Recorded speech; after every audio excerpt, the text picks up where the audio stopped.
Welcome to the webinar on surviving and thriving in times of uncertainty. Let's not dwell on that point.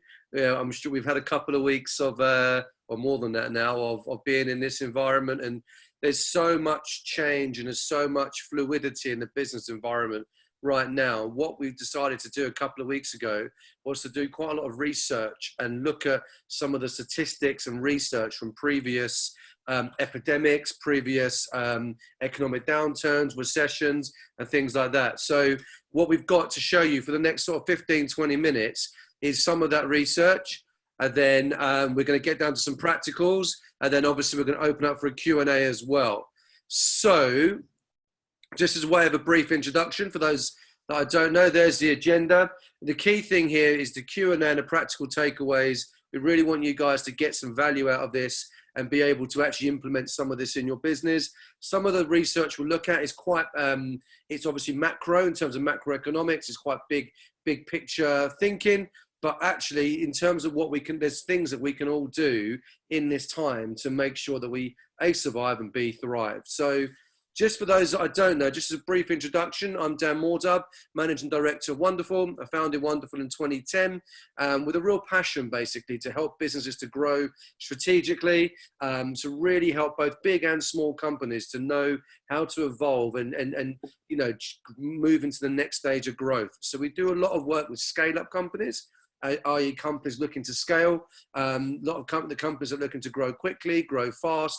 We often bolt on as a partner to them. So we've been running the Scale or Fail program for almost a year now.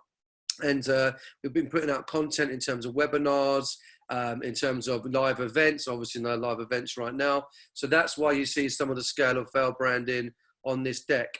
Wonderful are a digital creative agency. In case you don't know who we are, we're a digital creative agency, and we build, we fuse creativity and technology basically, and we build applications and solutions that drive growth. That's kind of what we do, and that covers across brand, technology, and digital. I've mentioned the Scale or Fail program.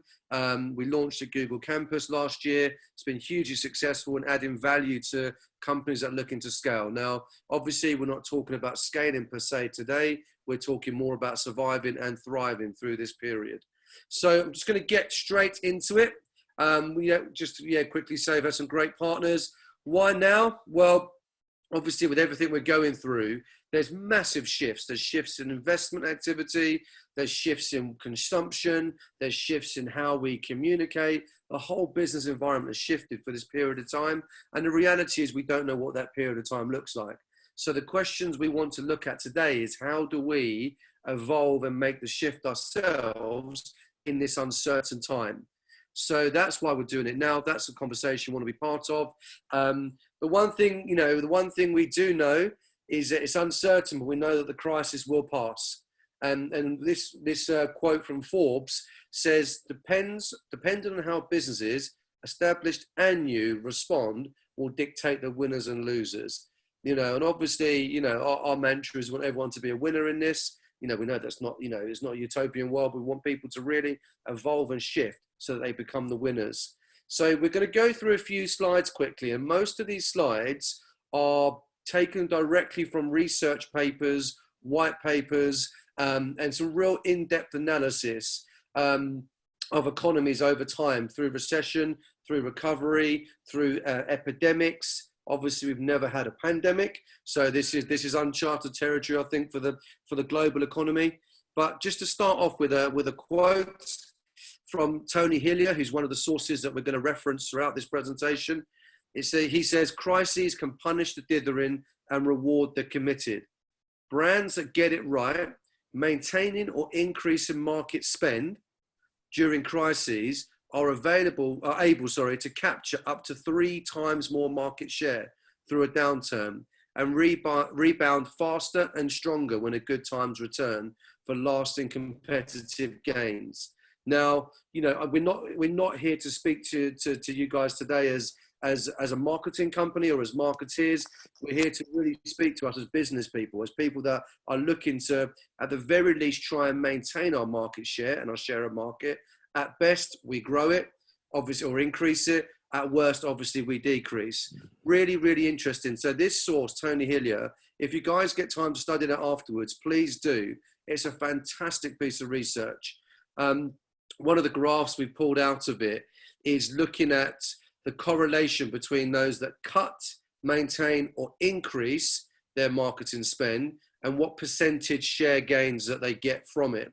So in other words, you make a much more incremental increase in share gains by maintaining or increasing your spend. And what we're going to look at for a few seconds is what that means in terms of share of voice and share of market. So there's two big things here that we're looking at. One is the share of voice, and then the second is the share of market. Now, share of voice and share of market is something that we can all look into during this period. So just again, another statistic of a different piece of research, but aligns with the first piece. It says companies cutting investment by 50% for a year before returning to normal weight takes up to 2 years to recover lost share. So that's not even looking at incremental gains or competitive advantage. That's looking at if you cut your investment, the statistics show, and this is from a study from 880 successful marketing campaigns from 1979 to 2006. If you cut your investment by 50% for a year, it takes usually up to 2 years to recover lost share. That's just to get you back to where you were 2 years ago. Those, on the flip side of that, those that increase exposure during a downturn can gain up to 3 times more share of market and share of voice in the first 2 years of recovery. So what does that mean for us? Very simply, who are you listening to right now? In your industry, who is taking share of voice right now? Who are the ones that are positively communicating in your industry, you know, the changes, the shifts, new product development, new ways of delivering their service, new ways in which they're adding value to their customers?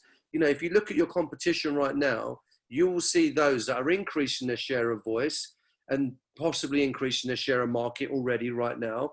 But you also realize that those that are consistent with their share of voice and their share and their share of market, that are insistently not cutting investment but continue to invest, are often those that will come out of this with, in the customer's mind, those that have won.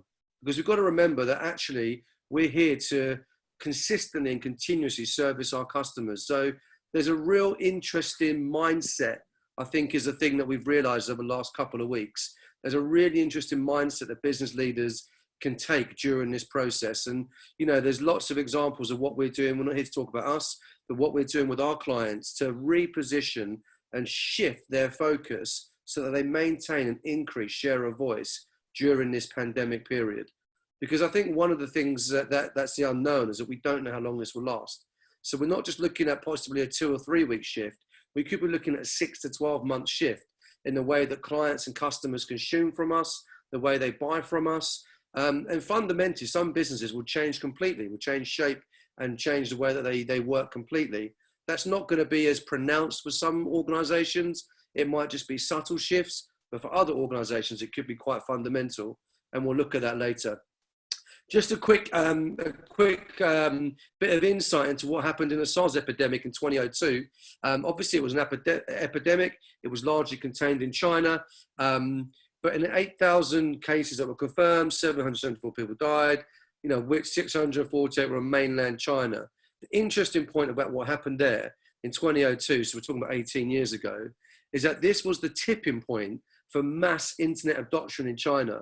And what happened is that people were forced, in a sense, you know, to look at their mobile and web for information. Alibaba was in its infancy relatively then, and it effectively helped to spearhead the e-commerce revolution. And Alibaba actually started largely as a B2B platform.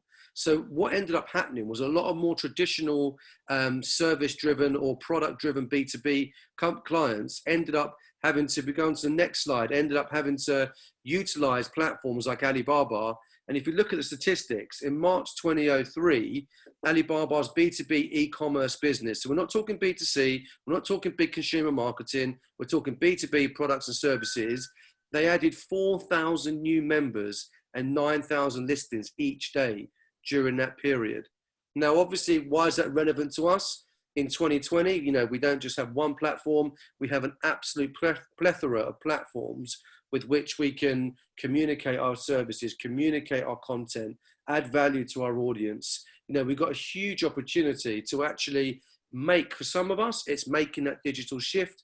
For others of us, it's learning how to communicate in a new way using the platforms we've got, our email systems, our CRM platforms, obviously our social channels, our web platform in terms of blogging sections, news sections, all things like that.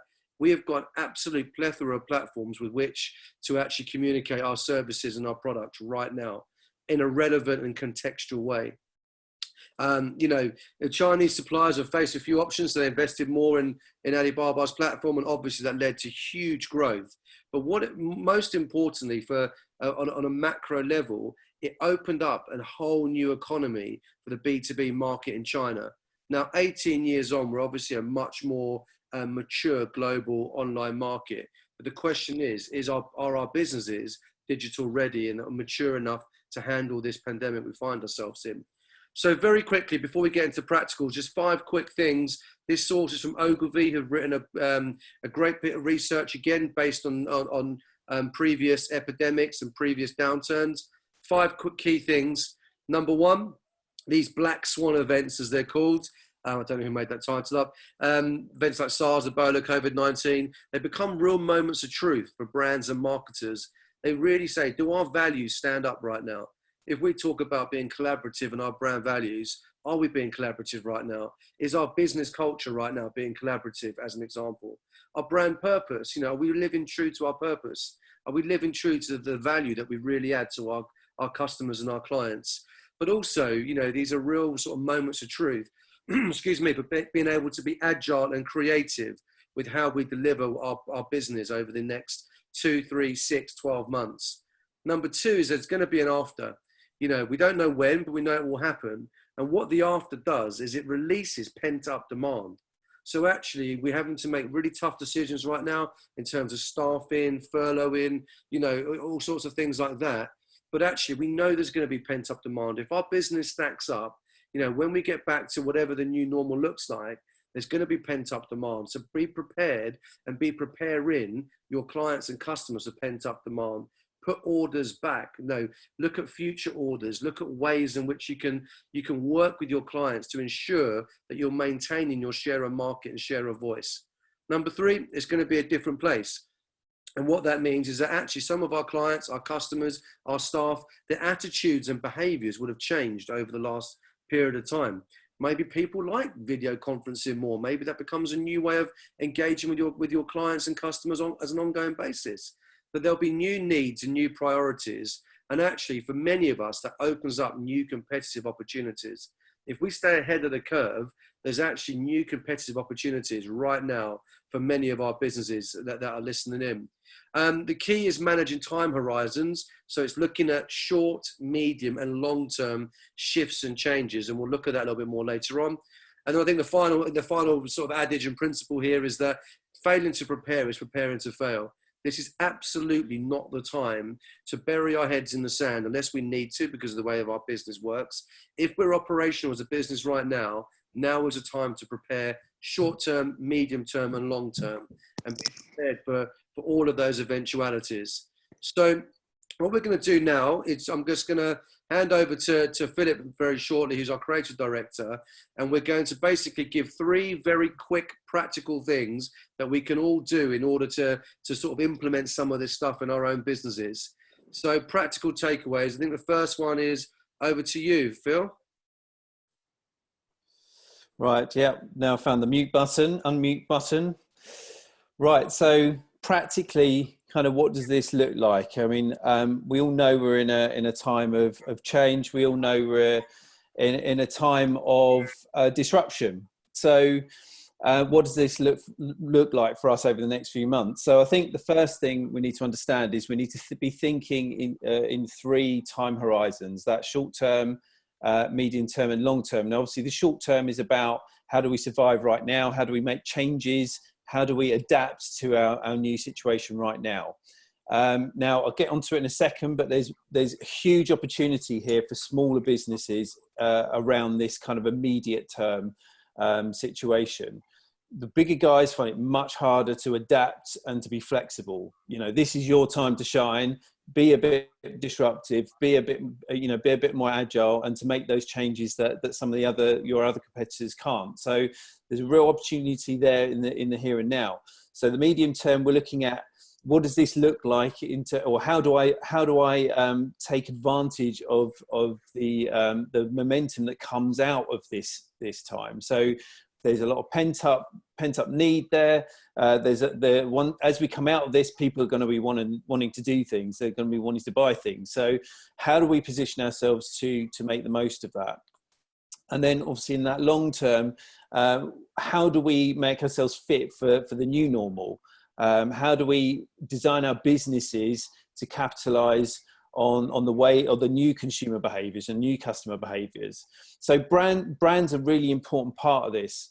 So two things a brand can do for us right now is, firstly, it gives us the opportunity to show that we're about something more than our products. So a few weeks ago, brands were desperately trying to find purpose, desperately trying to find different social needs or themes to attach themselves to. Brands have got purpose now. We're all in this together. We've all got to respond. And this is the time actually that the brave can stand up and make big gains. Now, if we're looking at this situation, think, how do I survive? How do I just get through this? Fine. Let's batten down the hatches, stop spending money, just protect. Fine. That will possibly get you through this. But if you want to be one of those businesses that is getting those big gains on the way out of this, that's when the brave need to stand up. And that's where those that have brands and substance in their brands, that mean that they can actually stand for something more than just product. That's where they can stand up and saying, do you know what? We're going to stand for something in this. We're going to stand up and lead in this situation. So it's a great opportunity because it means that you can demonstrate what your brand's all about. And also it means it's a great opportunity because you can differentiate from the competition. So one of the things you're going to have to get to grips with, if you haven't already, is what your brand proposition is. So what is it you really bring as value? Now, again, a few weeks ago, we all could be a little bit woolly about this because we all had customers that were buying. We all had customers that were active. Now, there are very few industries that haven't been touched by this. Most industries are now having to really understand what their value is. They're really having to demonstrate it, and they're really having to show consumers and customers what or the reasons to buy from them. So when we talk about brand proposition, a very practical thing here, when we talk about brand proposition, the way we think about it in very sort of crude terms is them and us. So the them in this situation is our customers, it's our market context, it's the stuff around us. It's those that want to buy or that potentially could buy from us, but it's also the competitors around us that are defining some of the meaning around our business as well. So that's the them part of us. Do we know what our customers' needs are? Do we know what their motivations are? Do we know what their behaviours are?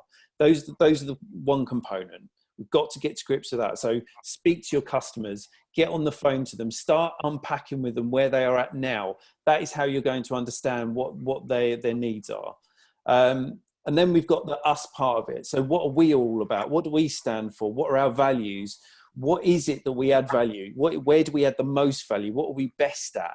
That's the us part of it. And then what we do, purely for that kind of, to develop that proposition, all we need to do then is join up customer need, customer motivations with our value and what we stand for.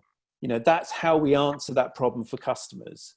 And that's so important to know right now. What is our value proposition? What is it that when we speak to these businesses in crisis, these industries in crisis, that we're saying we can do this better than anyone else, and you know what, we can help you through this together. So knowing what your brand is all about and being prepared to stand up for it right now and be brave and get out there is so important. Skipping on a slide, a couple of examples. So probably my favorite example here is Brewdog. I mean, they've got such an obvious brand attitude and brand personality.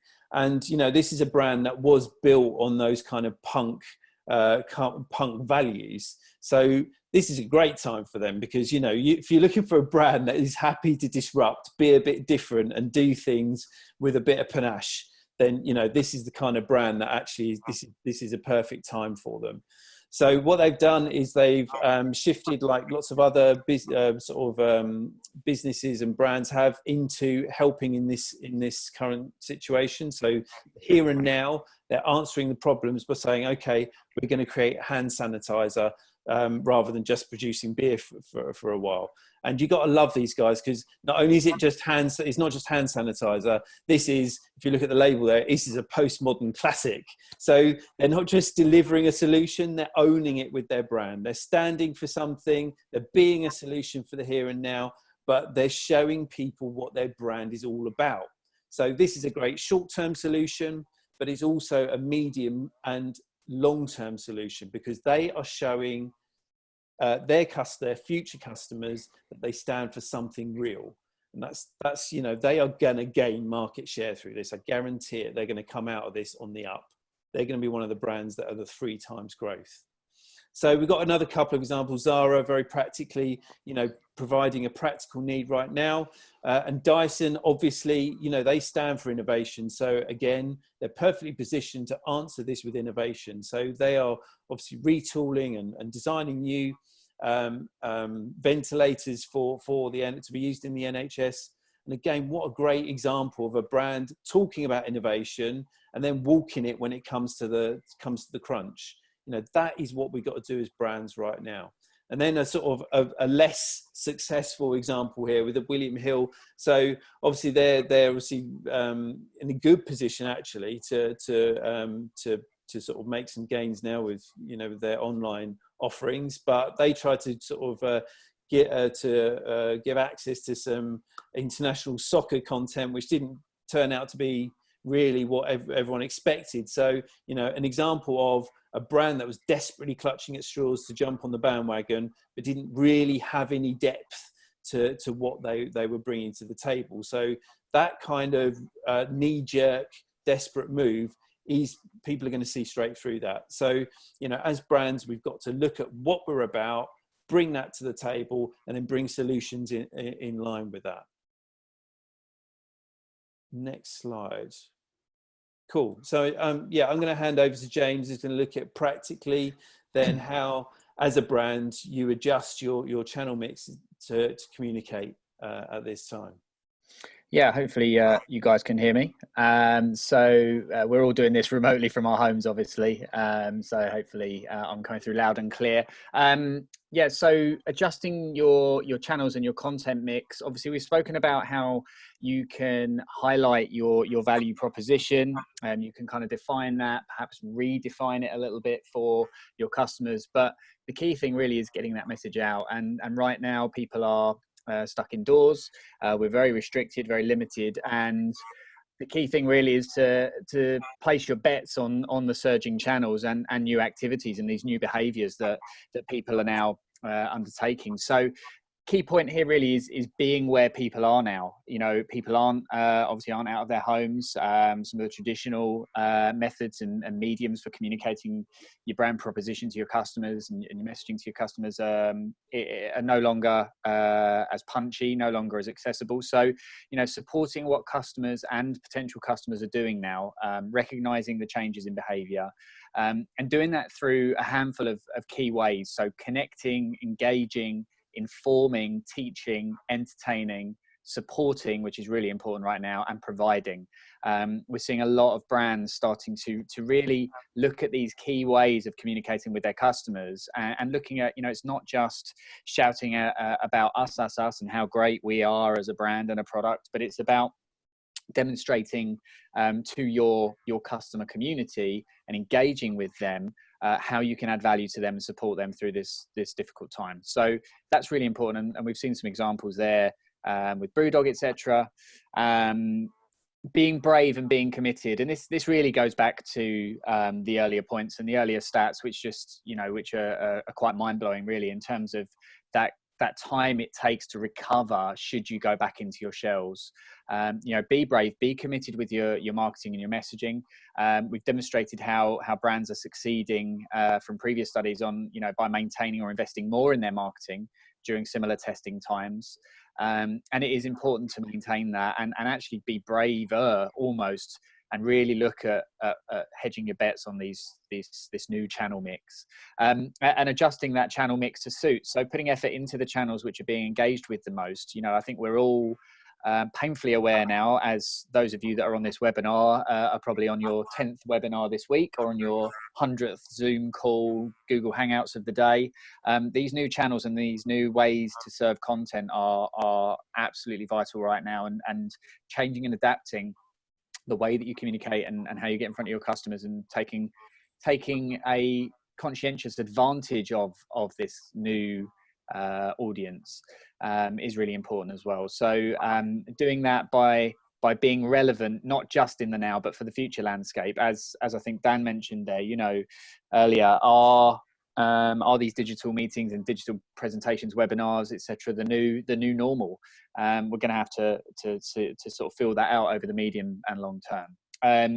How the obvious move is obviously online, websites, social channels, email marketing, even paid digital activity, so your PPC, etc., can all be utilized to not only retain custom, but potentially to gain some market share, but also in the longer term to at least place yourself front of mind. So if you've got your brand proposition right, you've got your adjusted messaging right, you're talking to the right customers in the right channels, and through the right content mix, you will win out by placing yourself front of mind in the longer term as well. But this also impacts existing online businesses, not just kind of people who are looking to take bricks and mortar online, because behavioural changes obviously are there across every business, and there's evidence to back this up. This isn't just a hey guys, we're a digital creative agency, take your business online piece. This is genuine behavioural change in our society right now, and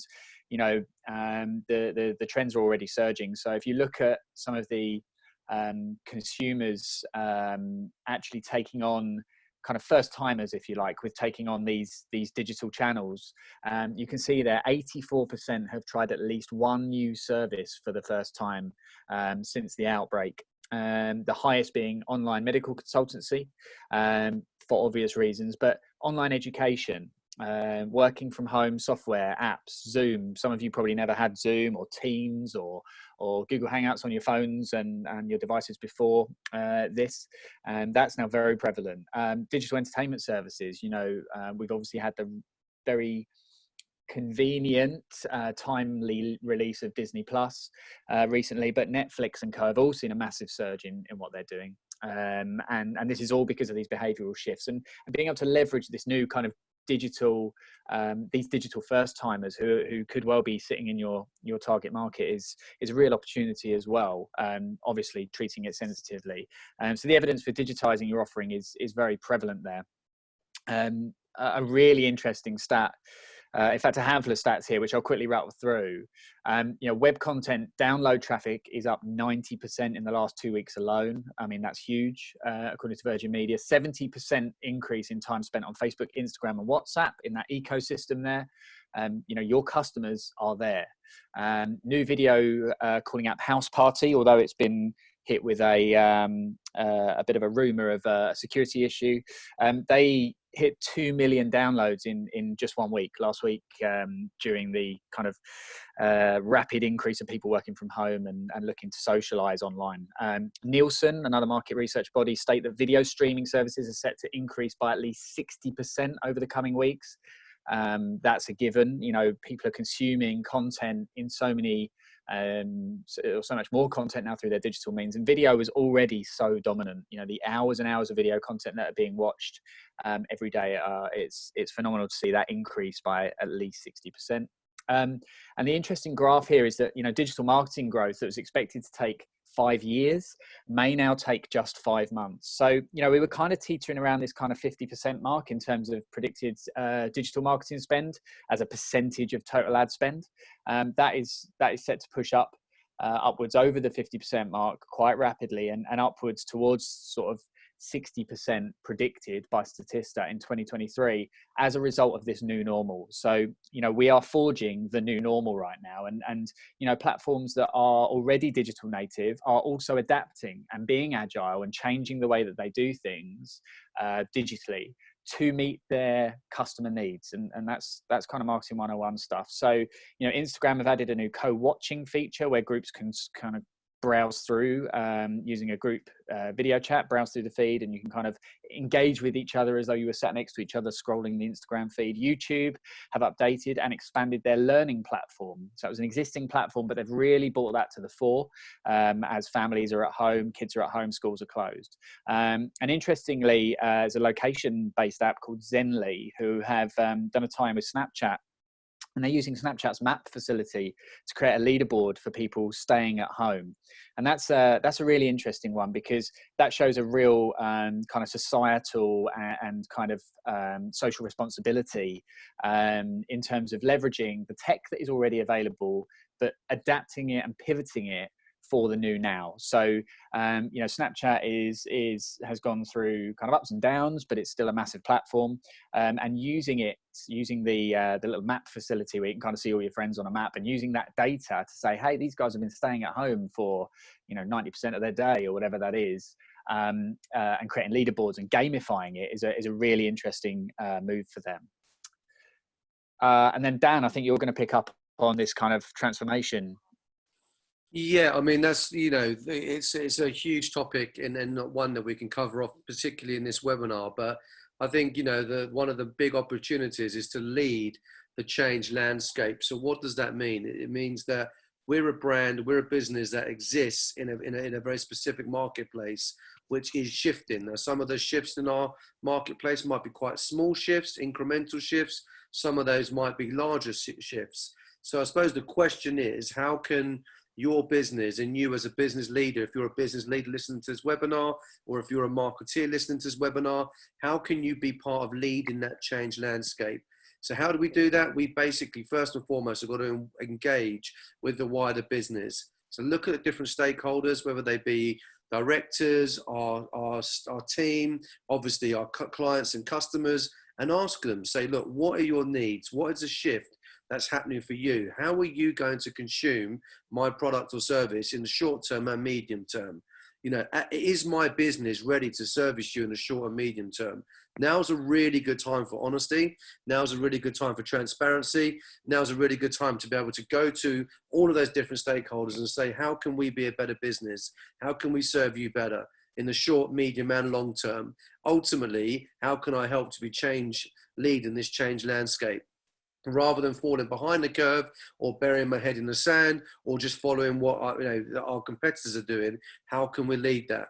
Now, that's something that doesn't require any budget. That's something that doesn't require any particular skill set. It just requires a little bit of bravery, a little bit of honesty. We've had to do this with our clients. We're in the same boat as everyone else.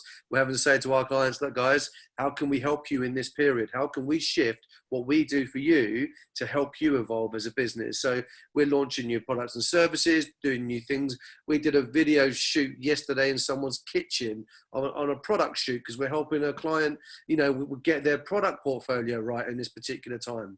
And it was literally in someone's kitchen on their table. Looked quite good though. But, you know, it's a case of being able to lead in that change landscape, be part of the solution, not the problem. And that's something we can all do. And for some of us, that might be smaller changes. It might be bits of feedback that enable us to just operate our processes a bit better, you know, operate our client services activity a bit better. And for some of us, it might be more fundamental. It might be time to take more of what we do digital. If you look at the previous slides, as an example, look at the previous slides, you know, you look at the increase in online learning and online education. You know, can your business have a service or product that's linked to online education?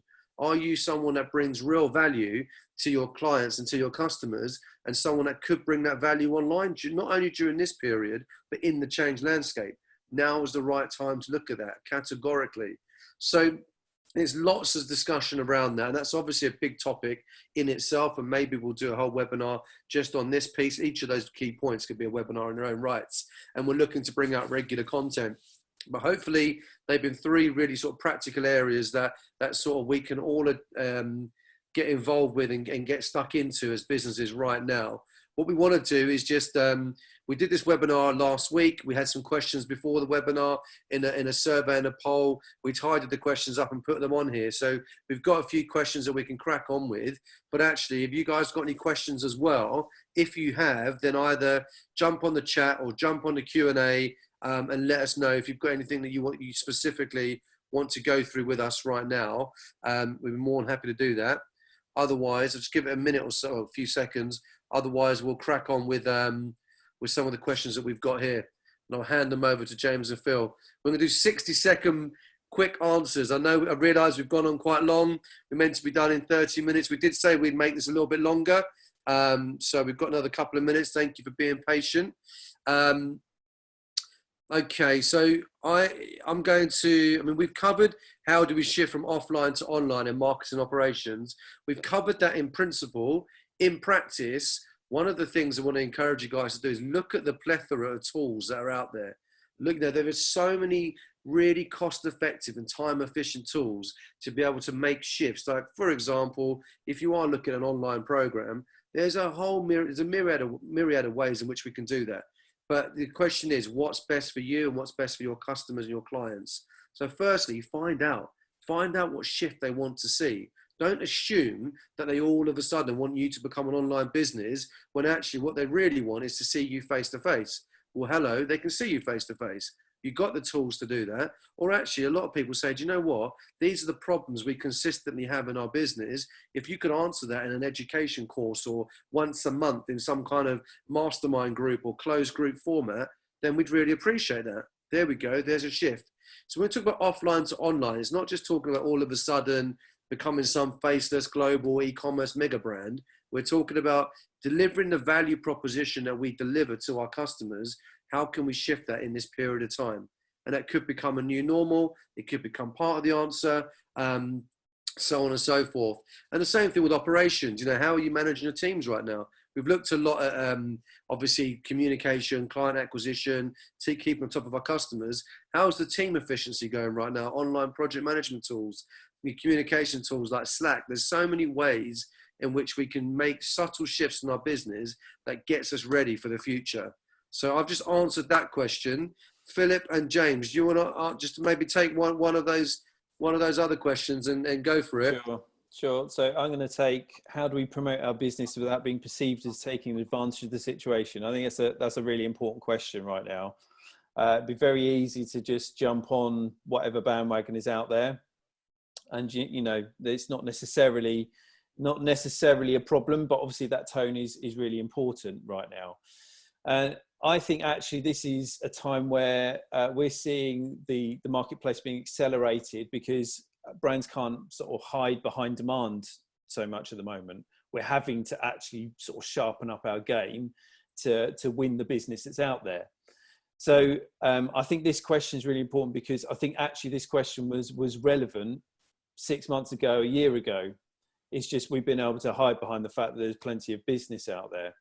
So taking advantage of a situation, I think, comes across, is obvious when there's a motive there that's other than the benefit of the customer or the benefit of that you're kind of the need that you're trying to meet. And I think in terms of how brands were presenting themselves 6 months ago, I think there was a real need for them to start to really be answering customer problems rather than hitting them with marketing messages. I think that's been the case for some time. And I think now it's even more important because there's nowhere to hide. And I think it's really obvious where those businesses and brands that are out there just to make a sale. And I think the ones that are out there making, I mean, we've seen some good, I mean, again, Brewdog's a really obvious example, but a brand built on something other than just the sale, that comes through with them. It comes through the fact that they're about something else, that they actually believe in things beyond just their own marketing. So getting back to some practicals on answering this screen, how do we promote ourselves right now? I think it's got to come out of your proposition. It's got to come out of your own values. Even as people, if we start speaking from a place other than our own values, it comes across as a bit false, a bit contrived. So the same with brands. Unless we've got those values in place, that we believe in things beyond, you know, the day-to-day, it's going to come across as contrived, like we're trying to take advantage of a situation. So please don't, if you're going to go out there and try and help, please don't go out there saying, you know, whatever your product is, well, our product can really help this situation. Go out there from the position of your values and the core of what your brand is all about. So if you're a solution, if you're a business that provides solutions, try and be a solution in whatever niche that you're in.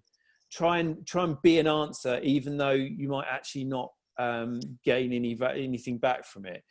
You know the way to test your values is if you're willing to for them to cost you, even though you're not getting anything back. That's how you test your values. If they're things you're prepared to stand on, even though you're not gaining anything back from it or from anyone. So get out there, live out your values. Be the things that you've been saying you've been for the last however long, and start actually working from that place outwards. So start speaking to people from that position. So again, you know, practically be out on socials, be helpful, be open, be giving, be generous, and be the brand that you've always promised you are. Brilliant. Thanks, Philip. It's really useful. So just if you guys have got any more questions, we'll go to the next slide. If you've got any more questions or anything that you do want to talk about afterwards, then our details should be on the next slide coming up very soon. There we go. If you've got any burning topics or questions you want to hear right now, or any topics for webinars in the future, you know, sort of, you know, being true to what Philip just said, you know, one of our values is collaboration. So we want to collaborate. We want to be part of not just talking at you, but being part of the conversation that's relevant to business owners, business leaders, marketeers right now. So we're doing so much work at just being part of the conversation, because that's collaborating. We want to learn, we want to take things on, we want to listen, and then we want to be able to add value where we can as well. So any topics for future webinars, anything that you guys, you know, want to hear about, if we can't answer it, maybe we got some resources that we can, or contacts we can send you through to. Please don't be shy. Talk to Wonderful in the season. You know, we really do want to collaborate with you guys. Hopefully you've got value from this. Realize we've gone on quite long. Thank you for your patience and sticking with us. Hopefully it's been on value. Yeah, check out some more content on the Scale of our Content Hub. But unless there's any more burning questions, email me afterwards. But we're going to sign off for now. Thank you for the feedback there, Kaz. Appreciate that. And from Dom, really appreciate that. And yeah, have a great afternoon. Keep on trucking. Keep positive. You know, we'll get through this. Take care all. See you later. Thanks, guys. Bye.